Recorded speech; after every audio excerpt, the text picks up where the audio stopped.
Salam sehat, salam SFD untuk kalian semuanya. Siapkan dirinya, tetap semangat, siapkan catatannya. Dan yang terpenting adalah kerjakan ini dengan sendiri, ini demi untuk perbaikan dirimu.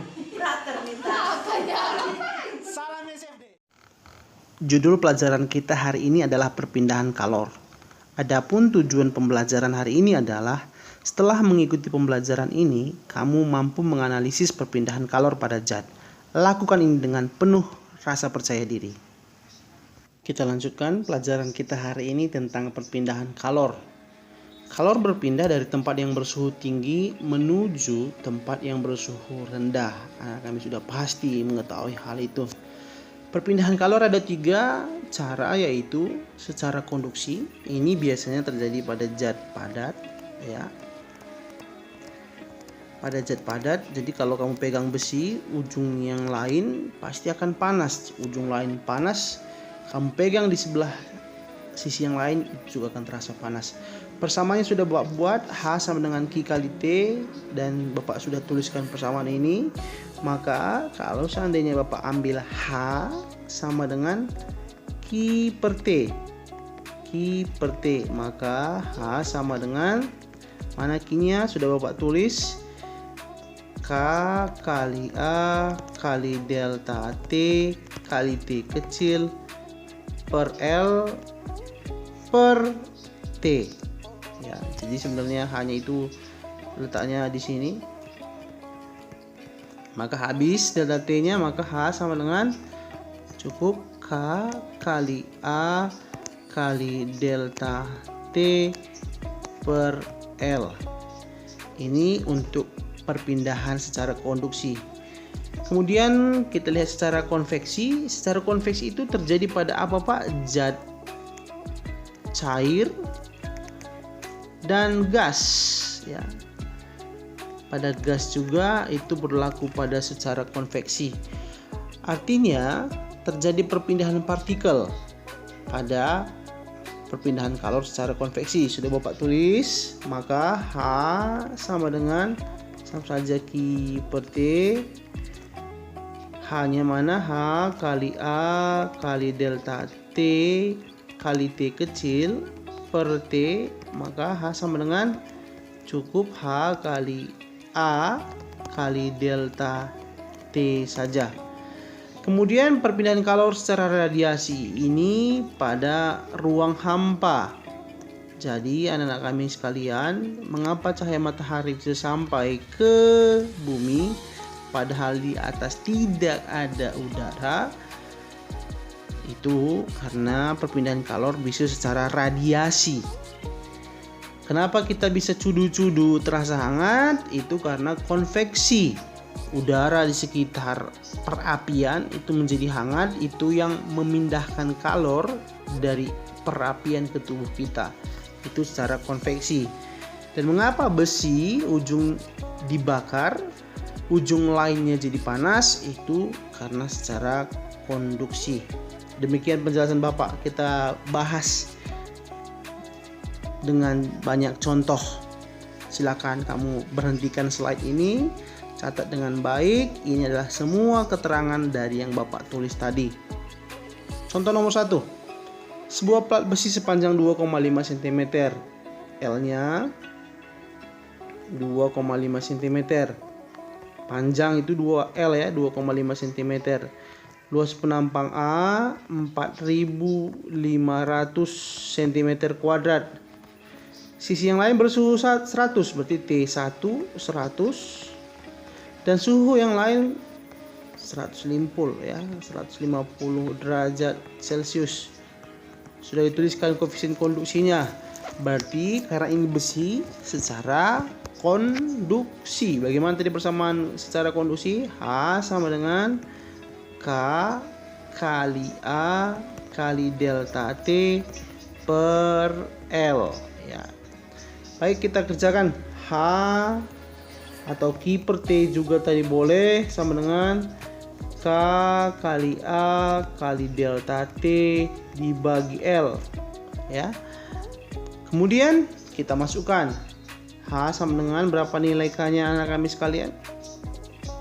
4,6 kali 10 pangkat minus 3.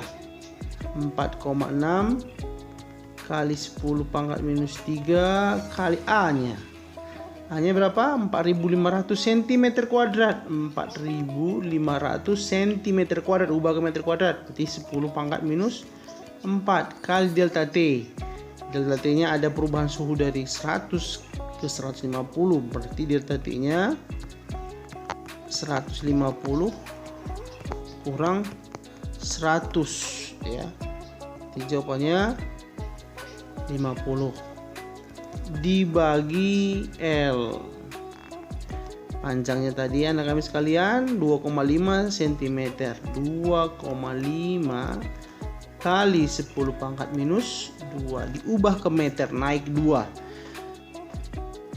Kemudian boleh kamu kerjakan sendiri nanti ya. Bapak harap kamu aktif untuk mengerjakannya. Nanti kamu bisa mencari berapa nilai H. Silakan. Kita lihat contoh nomor 2. Dua batang logam memiliki panjang dan luas yang sama. Panjangnya sama, berarti LA dan LB itu sama. Luasnya juga sama, berarti AA sama dengan AB.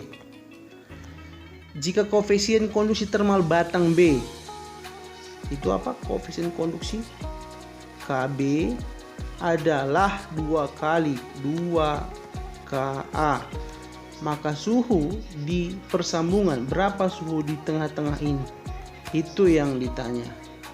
Maka anak kami sekalian, silakan kita tulis persamaannya. HA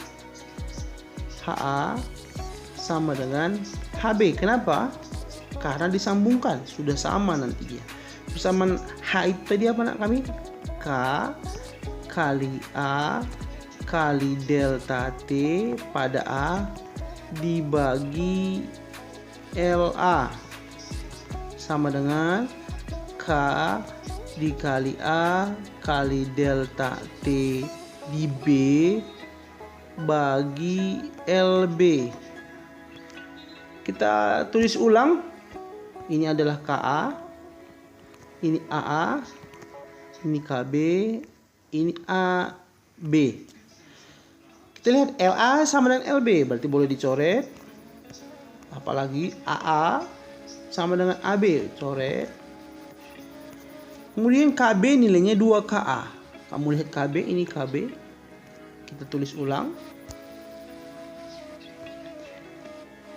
KA kali delta TA sama dengan KB itu nilainya adalah 2KA kali delta TB. KA nya juga boleh dicoret.